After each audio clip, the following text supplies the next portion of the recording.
What we have coming up next is another iteration of SMPTE, but we have perhaps as important, but more important, is we have a celebrity in the audience here that's going to be moderating this entire panel, and that's Pat Griffis. Pat being the former president, he is one of the smartest, most engaged individuals in this category for a very long time. And so the questions that are going to be really coming up and the interactions that you're going to be witnessing, I think you want to spend the time to appreciate. Pat, can you come on up and introduce your panel? Yes, thank you. Okay, thank you for that nice introduction, Alan. Good news, we're not far away from lunch, but before lunch we have some food for thought. And with that, it's my honor and pleasure to introduce Mr. Ajit Ninan as our SMPTE Keynote speaker today. How many of you are SMPTE members? I think Ken raised his hand. If you're not, if you go to the SMPTE booth, there's a 20% discount today to become a member. So I hope you can do that. First, a little bit about Ajit. He has a long history in imaging and media that spans over 25 years. His many accomplishments include Dolby Vision and building the first 4,000 nit HDR display, nicknamed Pulsar, that was recognized by the AIS Lumiere Award for pioneering HDR in Hollywood. With more than 400 patents in imaging, many of them centered around displays and systems, he helped drive the adoption of quantum dot TVs and HDR in the industry. Ajit received the Society of Information Display's Best in Show Award for his first quantum dot monitor, and he is a SMPTE Fellow. Yay, Ajit. He was also key inventor and author of the Joint Photographic Experts Group, better known as JPEG, XT Part 2. It was nicknamed JPEG HDR. Recently, Ajit's been working on near-eye displays and perceptions, leading Meta's architecture and imaging pipeline work. I'd point you to check out his interesting history, including his adventures of growing up in Africa and meeting and getting across from Mother Teresa in the bio link on the website. Please join me in welcoming Ajit Ninan. All right. Thank you, Pat, for that introduction. And I know I am between you and lunch, so I'm going to go through this fast. I'm going to cover some of the topics around displays and the challenges that are faced by designing a AR and VR display. It's not just a simple display. So we're going to start calling them perceptual displays because there's a lot to do with perception. So here's where the trend seems to be going. We're starting with cinema, you know, a 20-foot screen, and then these screens keep getting closer and closer and closer to you to the point that we're wearing the displays, right? With VR, we block the photons from the real world, and in AR, we overlay photons on top of the photons of the real world, right? So this means that we have to rethink the way these displays are presenting pictures to our brain, and in the real world, we get pictures by light rays hitting the object and hitting our eyes, and each eye gets a different image, basically. And when we do that in 2D, we're actually projecting these rays of light to an intermediate plane, and then we're presenting that plane to our eyes. So both eyes get the same image, right? But now we've got this opportunity to take advantage of the fact that we have two displays on our face. And so what we can do is we can do what a flat display can't do, which is basically if you move your head on a flat display, you get the same picture regardless of where you're looking at it from. With a wearable display, what happens is I can actually change that image when you move, because I know exactly where you're moving. I can present to your eyes exactly the light rays that would be coming from the real world. So now this gives us an opportunity of creating what we're calling spatial computing, because objects will appear as though they're in the real world. Well, that's easier said than done, because we've got to do a lot more than what we did for flat panel displays or just flat displays, right? So if you look at a flat display, we've been evaluating the image quality in 4 axes, right? We talk about resolution, dynamic range, color gamut, and frame rate, or as Pat says, more pixels, faster pixels and better pixels, right? But we're going to go into volumetric pixels here. And all of these axes, we've been measuring it by preference. So if you look at SMPTE, when we presented SMPTE 2084 and all these different new curves, we talked about the dynamic range of what humans want, and we talked about preference, like, hey, how many people prefer their images to be at 1,000 nits, 2,000 nits, 10,000 nits? How many people prefer their display to have better blacks, down to 0.005 nits, it turns out that people want, right? So these are all preferences, and we scaled all of our vectors based on these preferences. And we graded our display quality based on how these preferences are combined together, right?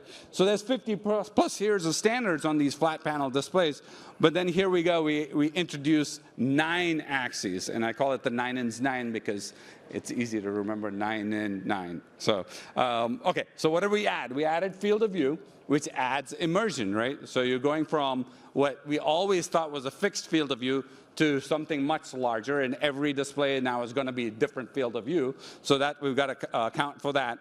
And then we're adding binocular imaging, right, stereo images, and then we're adding latency, motion to photon latency. Your head moves, I got to get that photon to your eye the second your head moves, right? And then degrees of freedom is how much can I walk around the space and get a new image and still feel like it's in that space.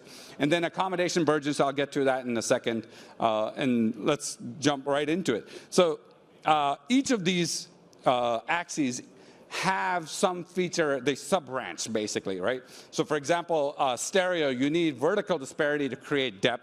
You need accurate depth, so you need resolution to create depth. And then on frame rate, there's something called persistence, which I'll explain in a second. And then there's judder and flicker. We're all familiar with that. But these two interact with each other, and that gives you how accurate you can position an object in the world so that it looks locked in space, and we call that world locking, right?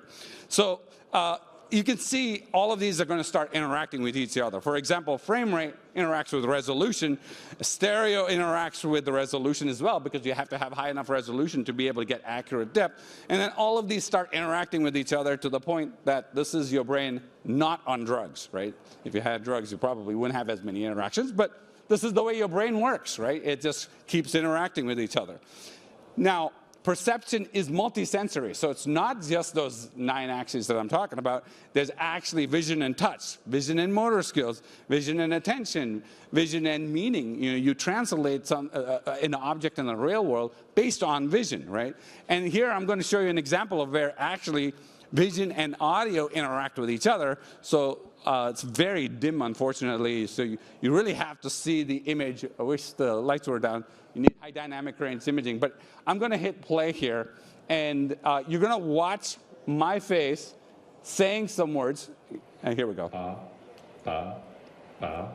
Take a look at this and listen. What do you hear? But look what happens when we change the video. And yet, the sound is the same. Just the videos have changed. In every clip, you are only hearing ba with a B. It's an illusion known as the McGurk effect. Pay attention to the right of the screen first. Next, concentrate on the left of the screen. The auditory illusion happens because what you are seeing clashes with what you are hearing. What we see overrides what we hear. So, what's more important, video or audio? Well, both, because they interact with each other. Depending on what you're looking at, you hear different things, right? So, clearly, the whole system is this multisensory perceptual engine. If you look at that green dot right there and you stare at it for a while, you'll notice that those yellow dots on the outside will actually start appearing and disappearing randomly. This has nothing to do with the video, it's your brain doing this. Right? So not just in the perception, within the visual cortex of your brain, perception is doing things differently. Your brain's interpreting these messages differently. So we've got to start thinking about how we present these images to the brain, because you may or may not see information and you might miss very important cues, right? So what can go wrong when you have all of these perceptual things interacting with each other, well, you can present a very bad picture and you can create this, right? So wearable displays can result in this. This is exactly what we don't want to do. So we've got to take these 9 into consideration very carefully, because not only are we talking about image quality, we're also talking about image comfort. And there are a few standards, if any, on this topic. So we need to get more standards. We need to design the displays right. And this is just a glimpse into what we need to do or solve in order to give you a good AR, VR experience. So for example, if you have a display that's 250 hertz on a VR headset, you'll be very happy because the motion is going to be very low. The latency is going to be low. I mean, you're going to have to design it with latency. So once you hit 90, you're just at the threshold of acceptability. And below 90, you're going to be throwing up. So make sure, I know all the content is created in 24. Cinematographers and everybody want 24, but when you make a VR headset, you've got to have higher frame rates. And then how you interpolate that and everything is a new challenge, so we've got to solve those problems, right? So this is where a lot of these standards can start intercepting. So we've got to extend the scale beyond preference of just, hey, I don't like the image, to I like the image, to like, I'm throwing up, to I like the image, right? So we gotta like fix that, right? And those are critical aspects, so we should never hit those critical aspects. We should only stay in the preference category is the goal, right?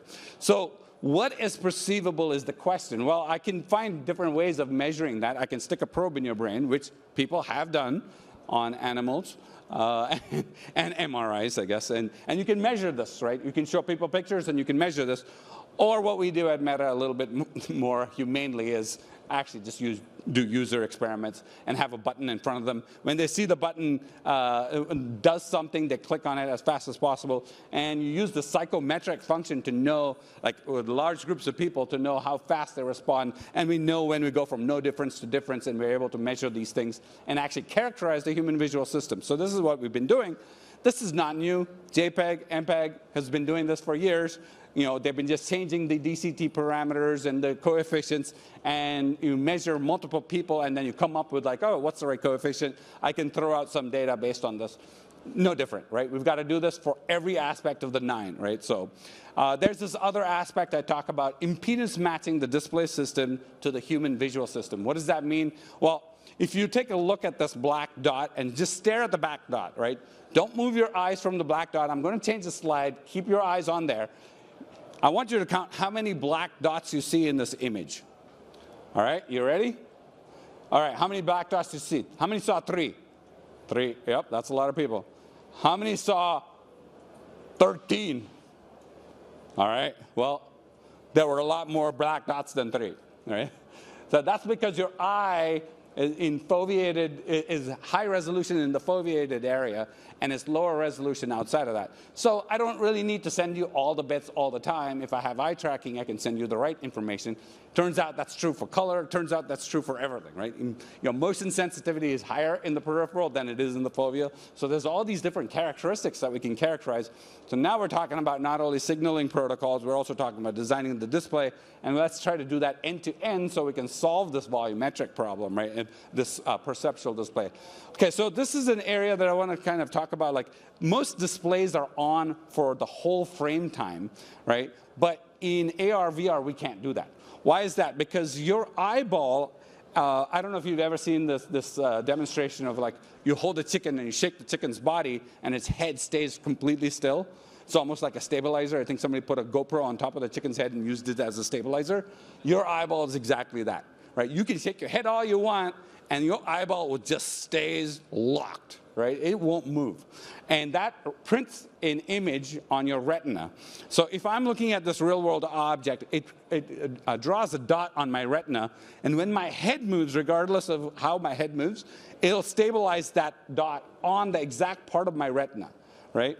So if I'm doing a wearable display, and I have a frame rate of 90 frames per second, for 11 milliseconds, that display is going to stay on, and that red dot's going to move for quite a distance, but my eyeball is going to turn instantly to think that the world is, the dot's locked in the world.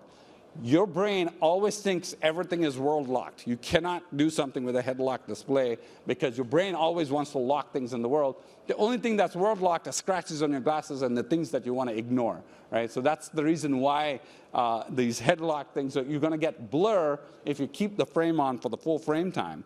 So what we got to do is we got to change this. And you have to keep the frame, if you had the frame on for 50% of the frame time, you're going to get 50% blur on your retina, right? And so you have to turn the display off. So what we got to do is we got to turn the frame off for very fast. We have it on for a very short period of time, and that's what we refer to as the persistence. Persistence has to be low. You minimize the blur effects, and that way you can preserve your resolution because and then the problem is we get very low brightness because of the on time. So there's ways to solve this, but this is a problem that we have to figure out, right? So what happens is this interaction of persistence has a direct correlation with your resolution. So if you had a 50 ppd display, pixels per degree, we don't measure in like 1920 by 1080 because that assumed a fixed field of view. Now we talk about pixels per degree, right? So you have a 50 pixels per degree display, and I'm walking, it suddenly, if you have it on for a long time, it becomes like a 10 ppd display or a 5 ppd display.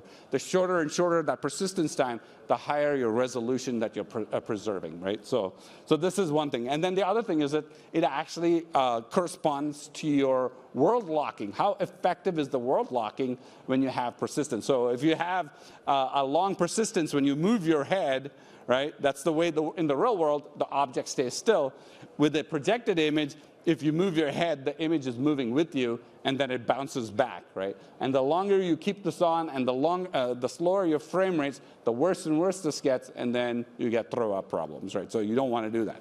And by the way, they call the interaction with your brain and your gut, they have this poison theory that if you have too much motion where the world is moving with you, the reason why you throw up is because your brain says, hey, there's something wrong. I've been poisoned. I need to expel everything in my stomach, and that's why it's called a poison theory. We don't know if it's true or not, but it's a good reason for why we feel sick, right? All right, so binocular in the real world, everything is perfectly aligned. Both eyes are perfectly aligned, but when you have two displays, you've got to align two displays perfectly. If I smile, just the slightest smile, one side can go up, depending on, everybody's faces are different and everybody's muscles are different. That twisting of the frame is going to misalign the displays. Guess what? You're going to get a vertical disparity. If you get a vertical disparity that's beyond a certain amount, you'll get very sick, right? I mean, in the early days, the fighter pilots had to wear VR helmets, and when the vertical disparity was off, they actually ended up in the ER because of extended viewing of vertical disparity, which your eye doesn't like to do because your eye turning up and down is not natural. It can move inwards and outwards, it's fine, right? So interestingly enough, even luminance and color on each eye, if it's different, it's going to give you a perception of different depths. So one eye darker than the other, it's going to give you a perception of a different depth because the visual pathway of how much light is faster or slower based on how bright it is, right? So if it's higher brightness, it's a faster registration in your brain. At lower brightness, it actually there's a delay associated with this, right? So, so same. I mean, there's so many different factors that are associated with depth errors. You've got pixel size. If you can't align two pixels and they're too large, then your two eyes won't overlap them perfectly. And then the alignment, how the two displays are aligned. There's so many different factors to this. You could be image processing it wrong, one eye to another, just because of where it sits in the filter function, right? It might mistakenly process it as a different pixel in the stereo image. And then, of course, color differences. Your eye doesn't like two different colors all the time. There's a certain tolerance associated with that, despite 3D being a lot about color and luminance, right? So, okay, so this last topic is an interesting one as well, which is basically you've got this Vergence accommodation conflict. And the way I describe it is that you've got two muscles in your eye, the ciliary muscle and the rectus muscle. So the ciliary muscle squeezes down the lens in your eye and changes your focus, right? The rectus muscle pulls your eyes inwards or outwards in order to lock in on an object. So when there's an object in front of you, my eyes will pull in and verge to lock in where that point where my two eyes are meeting is where the object should appear. But these two work in your brain together, so the ciliary muscle has to contract, the rectus muscle has to contract, they always work together, and that's how you have an object that appears in space. Now, when you have a display that's on a fixed plane, and all you're doing is changing the vergence, guess what? You have to focus on the fixed plane, so your ciliary muscle is always locked, and it doesn't change. And your brain pathway that says these two are locked needs to disconnect, right? And that is not a natural experience, so it takes a while for you to get used to it. So if you've gone to a 3D movie for like 2 hours and you walk out of there, you feel a little discombobulated. The reason is because you've been focusing on a single plane, and these objects are appearing far and near, and so you're getting this accommodation vergence error, or what we call VAC, right? Vergence accommodation error. So how do we, solving for this problem is super hard. So how do we solve it in the near term interacting with AR glasses? Well, if you have what we call the virtual image distance at infinity, I guarantee you're going to always have vergence accommodation conflict, because I walk up to a wall and these objects are going to appear like they're behind the wall at all times, right? And your brain is going to be fighting with, am I looking at the wall or am I looking at this virtual object? And it's just going to keep doing this fighting, and it's not a fun experience, right? So what we have to do is we have to bring in this virtual image distance to about 1 diopter. You don't want it too close, right? And it has to be per person, because the vergence for each person is based on your IPD. So you got to think about personalizing and how you present these images very carefully, and then make sure it's not behind objects. This way, it's for sure going to be in front of objects for all practical use cases, right? So the last thing I'm going to go into is the need for perceptual metrics, or perceptual units. We've had the problem with imaging in the imaging industry for quite a while, which is we always measure against one vector, right? Hey, this image is blurry or blurrier by X JOD. It's like, X JND. One just noticeable difference means that it's blurrier by one just noticeable difference, and it's blurrier and blurrier and blurrier. But if I take a blurry image and I take a noisy image, there is no way for me to compare these two images. We've been using all sorts of signal-to-noise ratio things and everything like that, but it's not the right way to do it, right? What we need is actually a perceptual model of how the eye works that can compare the noisy image and the blurry image and be able to give it a score, so we know what does the user prefer between these two images. It might turn out that the user prefers the noisy image over the blurry image, but in this case, we want to actually create some kind of a metric that says, hey, this is exactly one, we call it just objectionable difference, 1 JOD apart. So if the image is blurry by 1 JOD and it's noisy by 1 JOD, we know those two images are equal on that metric. And now we can actually start to compare all the different artifacts that can show up on a JOD scale and how it sits together rather than doing them separately, right? So this is the danger of this, using wrong metrics. We'll end up with the wrong results based on human perception, right? So the last thing that I always say is with AR, the one thing that you should do is the pass-through image quality of how you interact with the real world and see the real world needs to be perfect. You can't distort the real world. You can't create pupil swim, which is non-uniformities in the lens. You can't have all sorts of weird colors that are causing you to see the world in rainbows. And then, of course, color and luminance uniformity, we've got to get that right. And then binocular uniformity, and of course, the real-world depth errors are caused by having one lens darker than the other. You could, that could cause problems because you're walking down the stairs, and now your depth perception is off because one lens is 10% darker than the other lens, right? So when I say the pass-through has to be good, I say basically do nothing well, right? It needs to be when this display is off, it needs to act like the real world.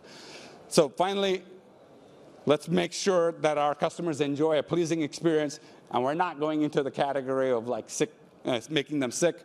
And the only way for us to do this is for the whole industry to be working together. Everything from the delivery of the bits to the presentation on the display. I've just given you a little preliminary view of what it takes to design a display for AR/VR. And we need to unify metrics and start thinking about the system end to end. So this is kind of just a glimpse of what we need to be working on together as an industry. So like I said, this is not your father's displays. We need to change the way we design displays specifically. Thank you.